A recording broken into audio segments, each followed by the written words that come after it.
O S&P 500 abriu, disparou, bateu nessa grande concentração de gama e depois devolveu toda a sua alta. Quem entender esses níveis do gama e como eles funcionam, segue o vídeo. Pessoal, estou no gráfico do S&P, o SPY de 5 minutos, e aqui a gente consegue ver a movimentação do ativo no dia de ontem. Ontem foi um dia bem importante em questão de política monetária, mas vamos lá. O ativo abriu aqui por volta do 0 a 0, como vocês podem ver. Ele disparou na primeira hora do dia, literalmente, passou até dessa grande concentração de gama aqui. E depois eu vou mostrar para vocês dentro da Mentor Q as concentrações nesses strikes acima. Então tinha muito gama positiva acima desse preço. E como eu já falei para vocês, estamos em regime de gama positivo. O ativo passa desses strikes, desses preços com grande quantidade de gama, ele vai começar a vender. E foi o que aconteceu. Ele passou momentaneamente aqui e começou a devolver levemente, né? Chegou aqui por volta das 3 horas da tarde, se não me engano, foi quando saiu o dado que o Fed, o Banco Central Americano, manteve a taxa de juros em 4,5, tá? E aí, 4h30, por volta desse candle aqui, ainda nessa call resistance, o Jerome Powell começou a falar.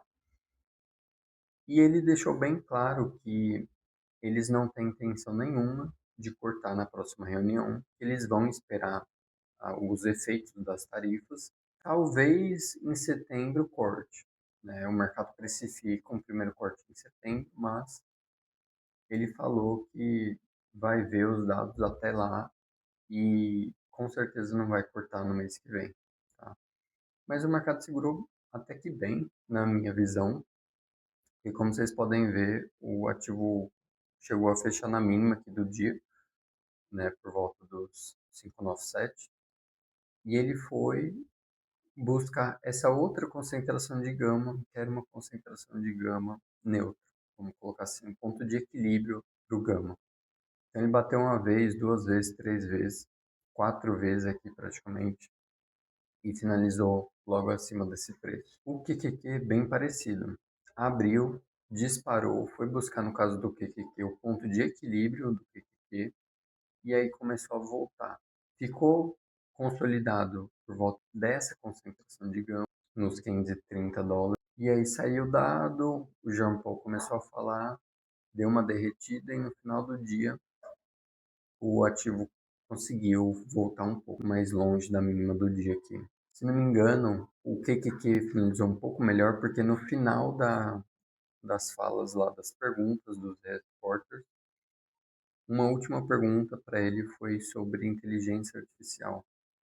E ele falou que, na verdade, a inteligência artificial é uma coisa boa, que vai aumentar a produtividade e que não necessariamente vai trazer uma taxa de desemprego muito alta para os Estados Unidos. Então, o mercado gostou aqui no final do dia, principalmente esse setor tech de inteligência artificial. Olhando para a Nvidia, ela também abriu aqui praticamente no 0 a 0, deu uma esticada aqui para baixo, mas voltou rapidamente, disparou e aí consolidou por volta dessa gama wall aqui no 145, é um ponto crucial aqui para o ativo.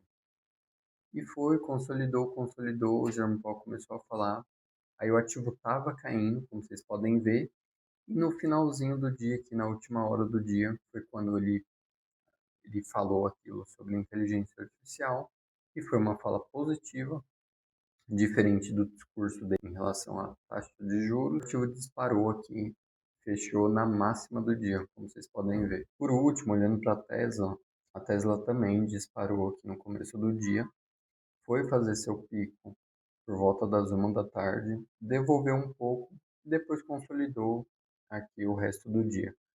No caso da Tesla, a Tesla não pegou muita força aqui no final do dia, como a Nvidia. Devolveu metade dessa alta aqui, basicamente metade dessa alta, e conseguiu segurar por volta desse preço. Agora eu estou na plataforma do MentorQ para olhar e mostrar para vocês aquele gráfico que eu comentei sobre as concentrações de gama em cada strike. Então, estou no gráfico do SPY, zero de teto, dia 18, às 10h30 da manhã. Aqui nós conseguimos ver os strikes e aqui a escala do GEX. Então, barra vermelha, concentração negativa de gama, barra verde, concentração positiva de gama. E como vocês podem ver, acima dos $600 tinha muito gama positivo, o que iria fazer com que o market maker, a contraparte dos contratos, começasse a vender. E a mesma coisa para a parte de baixo, aqui no 597. Abaixo disso tinha muita concentração negativa, então o ativo caiu lá, chegou lá, o market maker começou a comprar. Né? Então ele finalizou aqui por volta desse ponto de equilíbrio aqui do gama. Para finalizar o vídeo de hoje, então, vamos dar uma olhada no que os dados me mostram que o ativo, no caso do PQQ, pode fazer nos próximos dias.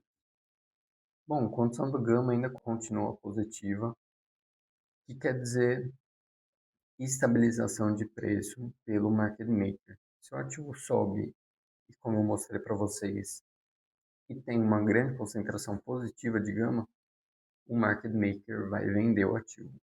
E na parte de baixo, se o ativo cai muito e encontra alguma gama wall, que a gente fala, o market maker vai comprar o ativo. Sazonalidade está neutra, momento também, volatilidade continua baixa e a pontuação das opções continua alta, o que é um bom sinal. Os compradores ainda estão convictos dessa alta.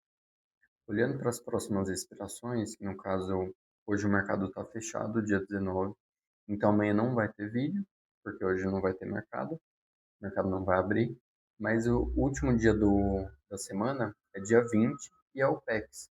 É o PEX do mês de junho, o vencimento mais importante para as opções. E se não me engano, pelo que eu estava vendo, vai ser o maior OPEX de todos os tempos, né, em questão de volume. E para sexta-feira, eu vejo que o ativo pode chegar até os 5,35, onde tem essa grande quantidade de gama positiva, e o ativo vai ter um suporte até os 5,25, nessa outra barra positiva de gama. E a partir dali, nós podemos passar para cima ou abaixo, por conta que essas concentrações estão servindo como suporte ou resistência. E o market maker vai trazer estabilidade para o preço. Mas após o PEX, essas posições vão sumir, vamos colocar assim, né? Vão sair do mercado. E aí o ativo vai ter mais liberdade para subir ou cair. Para o dia 23, que é segunda-feira, como vocês podem ver, o cenário já muda bastante. Nós vamos estar em gama negativo se nós continuarmos nessa faixa de preço. E ele vai ter mais liberdade para subir ou cair. Tá? Então, é possível que o mercado tenha mais facilidade ou para chegar nos 540 ou para cair até os 520 aqui, dependendo do que vier de notícia para ajudar o mercado a subir ou a cair. Bom, se você gostou desse vídeo, deixe o seu like. Não se esqueça de se inscrever no canal. E se você quer que eu traga algum ativo em específico no próximo vídeo, é só deixar nos comentários.